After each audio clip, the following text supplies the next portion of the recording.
Here, and this is episode 14 of my server play series, series 2, using All the Mods mod pack. We left off finishing up a lot of the applied analgesics automation in the last episode. Excuse me. This episode I have got a plan to introduce or start to work towards the mechanisms or quintupling. So 5 times the amount of ore you put in, you get ingots out. So if I put the end goal is to put 1 bit of iron ore in, or silver ore, or copper, or whatever, and get 5 as a net result out of that. Don't really need to go with 5. I've got a lot of ore from my quarry, but it's I set it up briefly just to test it in my single player world, and it worked pretty well, and it was pretty fun to set up, so I'm going to set it up here. Before we get into this, I'll just show you some more expansion that I've done. I've had to add a lot more vibration chambers because I'm now using a lot of AE per tick. If we have a look at our network tool, I don't even know where that stuff came from. And we just right click on something. Energy usage is 105 AE per tick, and energy generation with those 16 vibration chambers is around about 160, as you'd expect, because it's 10 AE per tick per chamber.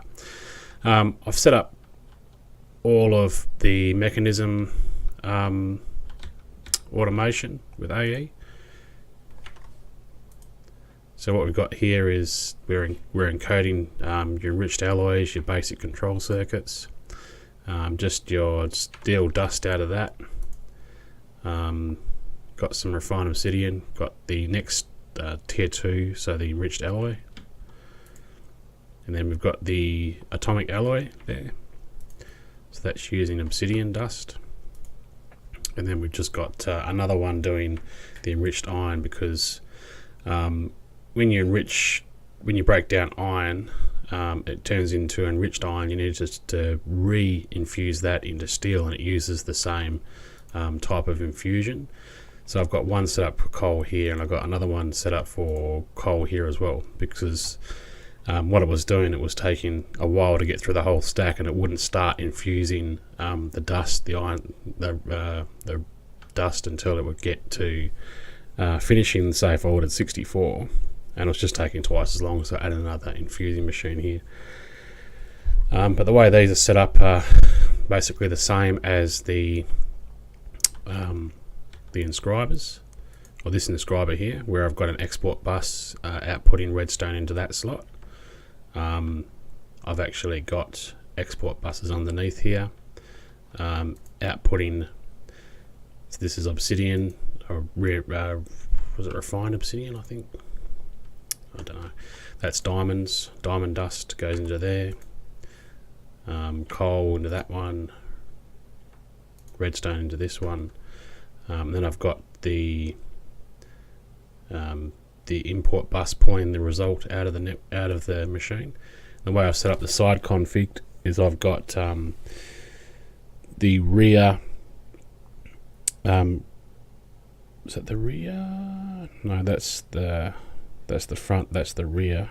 That's the bottom. So that's anything that's coming into the machine is going into the infusing slot through the bottom. That's not required. The top one. Input on the bottom. I always get these mixed up. Yeah, so your front is output, which is where your input bus is, and the back is the ME interface, which is your input. So when you order a basic control circuit, it grabs osmium and pushes it into this slot here. The infusion, the purple square, is your infusion, so that's what that's down the bottom for. That'll push it into the infusion slot and not into the manufacturing slot. So yeah, that's the setup done for that. I fixed. There's a lot of updates actually that's happened between the last episode and this one. We now have got facades, cable facades. That actually works now. I've changed this slightly where in the original versions of AE, you could do this stuff here and have it auto craft with a crafting card, and it will always keep the amount in the ME interface, what you've ordered or what you've specified here. So I thought that's cool. That's probably one of the best things about AE, but they changed it and by design. So anything that's in the terminal wasn't actually anything in the ME interface wasn't available from any terminals or anything like that. It was basically a useless feature. So what I've done, I've put a storage bus attached to this ME interface, and that just allows access to the inventory that this now holds. So if I go to the network now, it'll have 4 engineering processes in there. If I take those 4 out, it'll queue another 4 to craft, put them back into here, and then it'll be available from any terminal. Speaking of terminals, I now have wireless terminals. I created this wireless access point, and I've created a wireless terminal which is linked to that access point. And in order to do that, I've had to actually create a security terminal, and with a security terminal you need to link it to your network by just putting it in there and coming back out. Security terminals do a lot more as well. You can set up biometric cards where you can set permissions for people and what they can do in your AE network. That's pretty cool. I mean, you can do stuff like allow them to deposit, allow them to withdraw, allow them to craft, allow them to build, and allow to access the security terminal itself. There's 1 card per player, so if you've got 2 or 3 friends, you just can't go and right click them all with just the 1 card. You need a separate card for each user, and they just end up going into here, and then that is what configures the network from a security point of view. So yeah, obviously I've expanded this out here. I've created a floor up here for future expansion. I've put down some of the anchors, travel anchors, to make getting around a bit easier.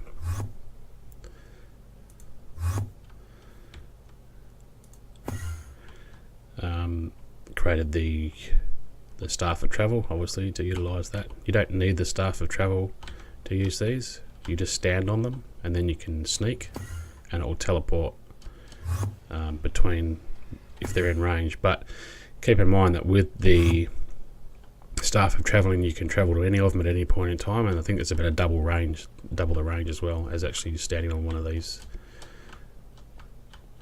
So that is the intro to this episode. I've done a lot of preparatory work for this, and the mechanism auto crafting with AE was part of that. Made a garage door from Melosis doors. That's pretty cool. You can make them any size, any width, any height, and they auto build themselves as you put them together. So yeah, this funky feature out here is a thermal evaporation plant, and it is quite deep. It's about 16 or 17 blocks into the ground. At the moment it's getting water pumped into it. So if I can possibly get, yeah, see the water's full. We can't see right down the bottom, but you can sort of see how, stop bouncing, you can sort of see how deep it is there. Still got this rendering bug issue. I've got rid of all of the lights. Apparently that was causing the rendering issues for a lot of the blocks from not enough wands. So the illumination wand. Don't know if it's still broken, it might have updated. But yeah, for some reason it was causing issues. And while I was on between episodes, I've set up myself with Sai. And if you guys have seen my previous playthroughs or server play series, I'd always sort of go with Sai because it makes it very easy to do stuff. But yeah, we might touch base on this later, but I just did it because I wanted the I was doing a lot of building, and I wanted the build to me features, brake blocks, and the brake 7 up down, and obviously lights. Gills is another good spell, allows you to breathe underwater for 60 seconds. Not that I need to use it at the moment. But yeah, that's you can see I've replaced all the illumination wand lights with the Psi conjured blocks. And that solved a lot of the rendering issues I had. So getting back to mechanisms, quintupling feature. There are, as you can see here, a number of blocks that need to process the ore, starting from the chemical, what do they call this one? I've used these abbreviations, I can't even remember. Chemical dissolution chamber. So that needs sulfuric acid in, as well as the ore dropped into this machine to create the slurry, and then it just moves down. So you need to add water, and the slurry comes in from here, and it outputs the washed clean slurry. And the crystallizer doesn't need any anything but the actual slurry that creates crystals and outputs them. The chemical injection chamber needs hydrogen chloride. Sorry, is it hydrogen chloride or hydrochloric acid?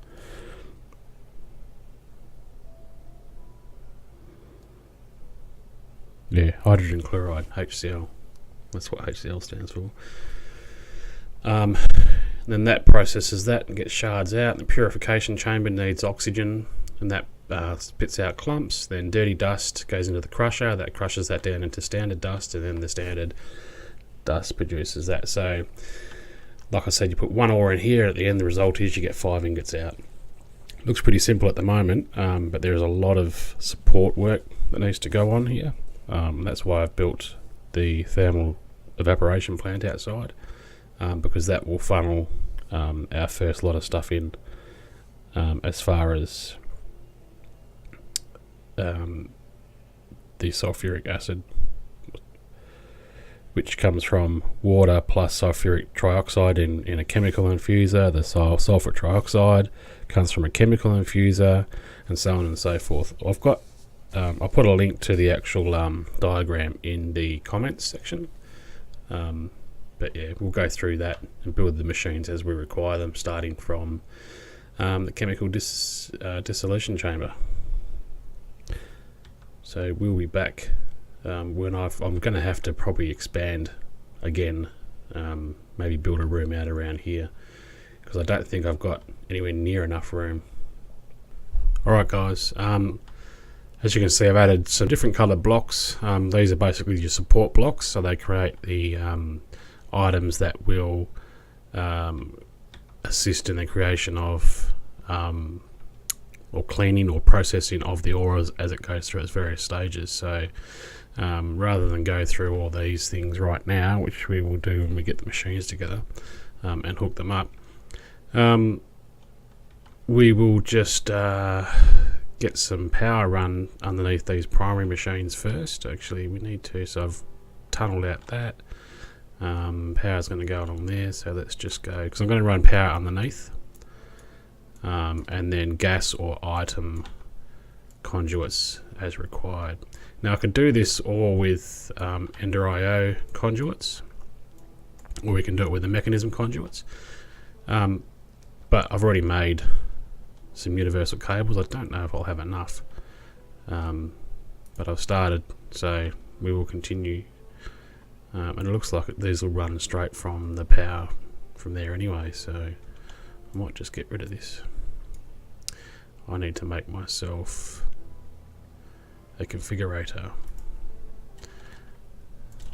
at mechanism.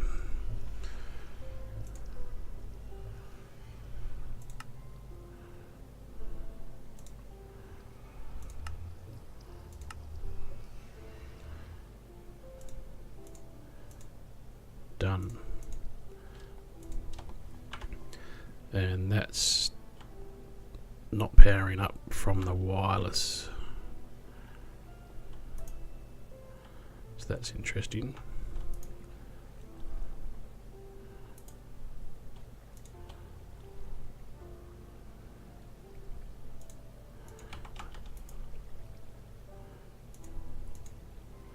Yeah, okay.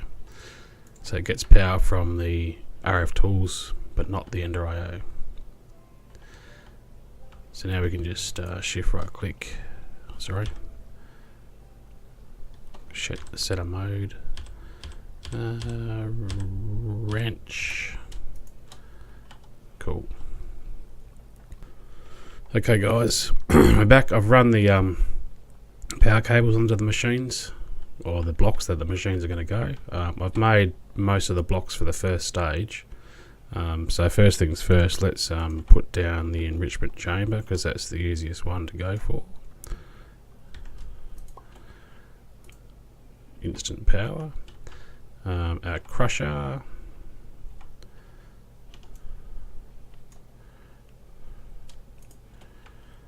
Purification chamber. I think I'm still making that. I'm making the ingredients for that at the moment. So we've got 2 electrical separators.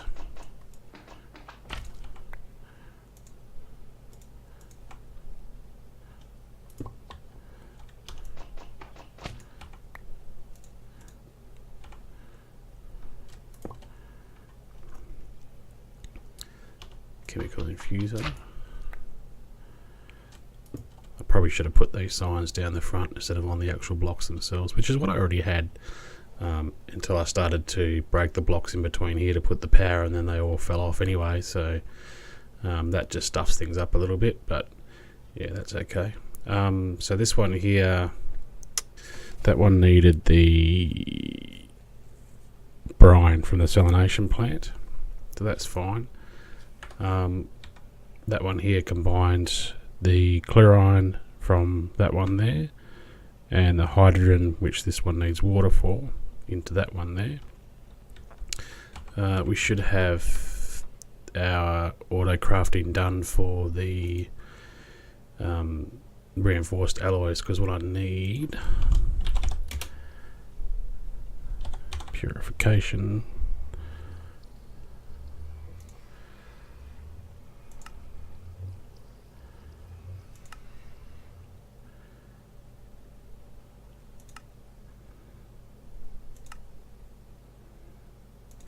Where'd you go? There it is.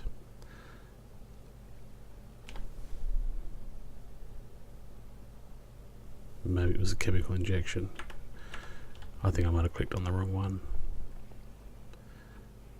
It's got enrichment, crusher. Yeah, Whaler doesn't work as far as this goes. You've got to have a look at the one probe on the left, so electrical separator, chemical infuser. So like that there is supposed to be a chemical injection chamber where the hydrochloric goes into. So I need a purification chamber and I need the chemical injection chamber. Okay, we'll be back when I make those. Okay, purification chamber.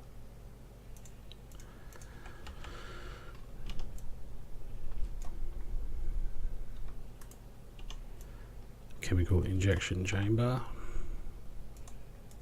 I thought I really need this one at this stage.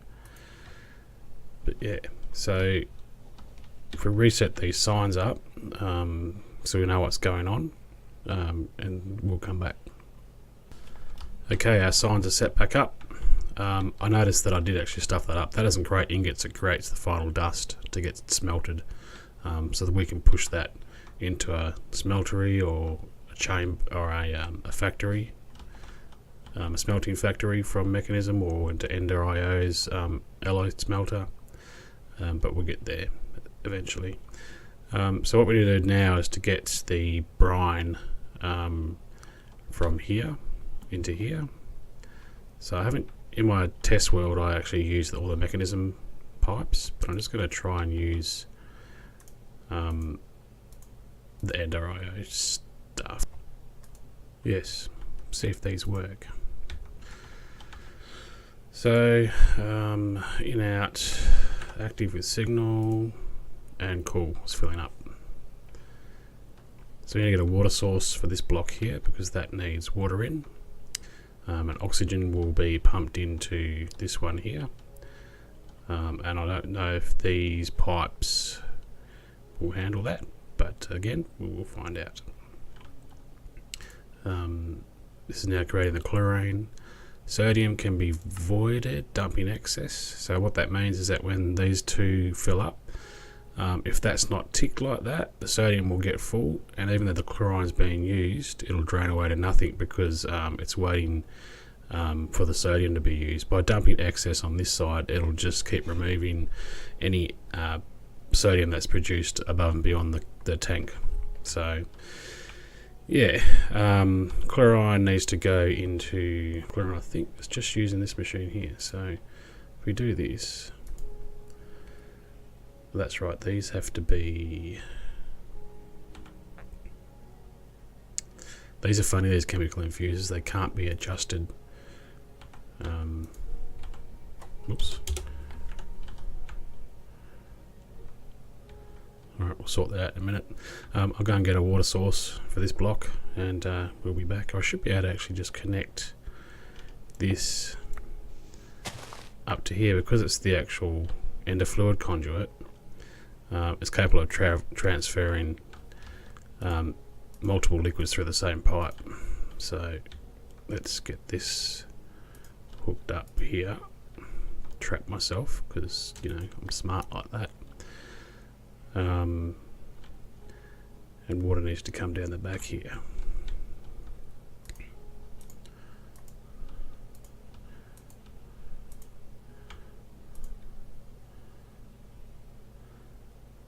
Don't want brine, that's for sure.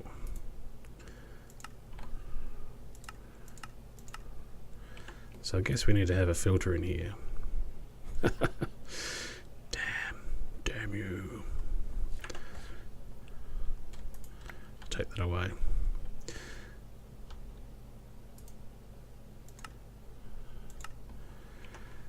Alright, we'll come back in a second when I figure out how to work with this chemical infuser. Alright guys, so it seems that yeah, the pressurized tubes do connect. And that's probably transferring the completely wrong product.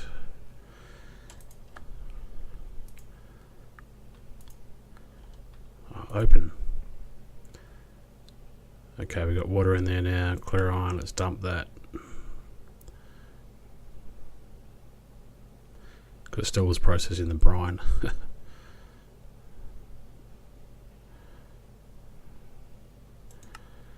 Right, dumping excess. Hydrogen and oxygen is what we need. And now that this thing has got a silly amount of sodium in there, and I can't get rid of that, so we're just going to have to break it, then reset it. No, that didn't do nothing. So guys, I'm not sure how to void the tanks in these things. I just made another one and destroyed my first one because, yeah, I couldn't figure it out. Hopefully this transfers the right item. Hydrogen. Excellent. So now it's making hydrogen chloride, or HCl, which is required in the chemical injection chamber.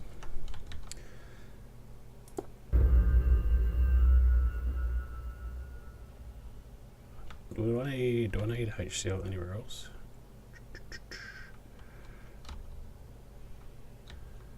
Sure I did.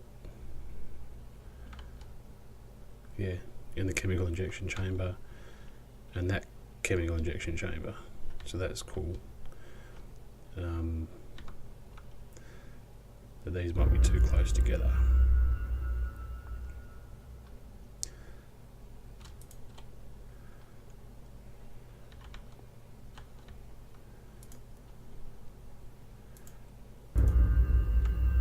This will be interesting to see how this pans out.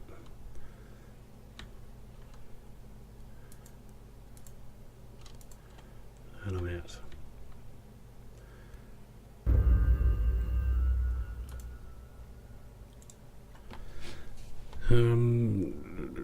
Conduits.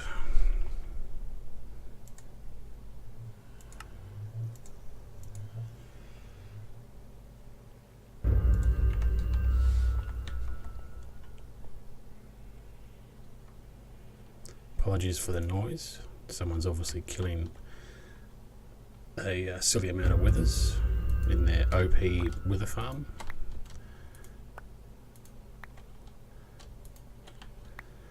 So that's not going to work. We need to use, definitely need to use the pressurized tubes. That's not good.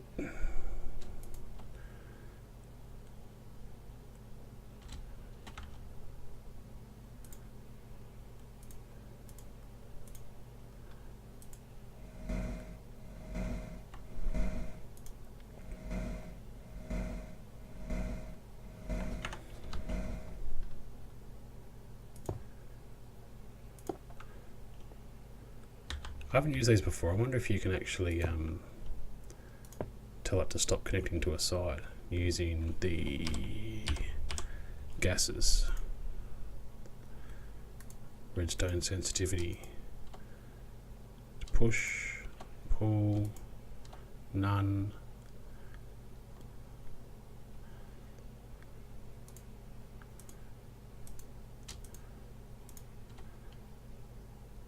Well, let's give that a go. Although it'd be good if it didn't actually show as being connected.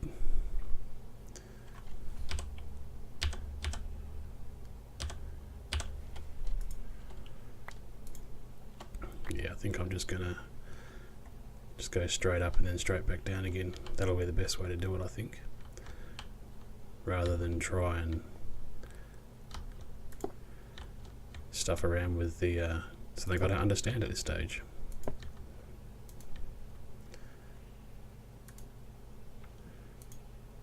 So now that has got hydrogen chloride ready to process the crystals when it punches into there.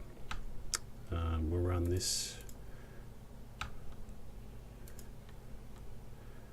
That'll go into the top of that machine when it's there. Our oxygen, I'm pretty sure that we could use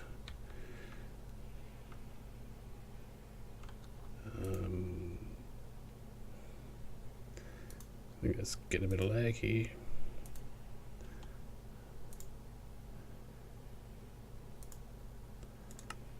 So we've got items, energy,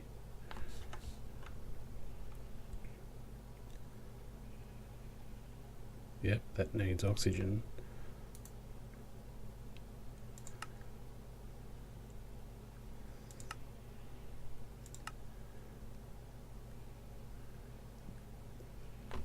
Why it doesn't take gases? Purification chamber. Definitely needs oxygen. Don't tell me I need to run more tubes. Right, I think that's the wrapping up point for the episode. We'll come back next time and finish setting up our first two tiers, because this is tier 1 and tier 2. It's actually tier 3 as well, which is that machine there. Then we move on to tier 4 and tier 5. Tiers being how many dusts it gets produced and what stages. So thanks for watching episode 14, guys, and we'll see you in the next one. Ciao.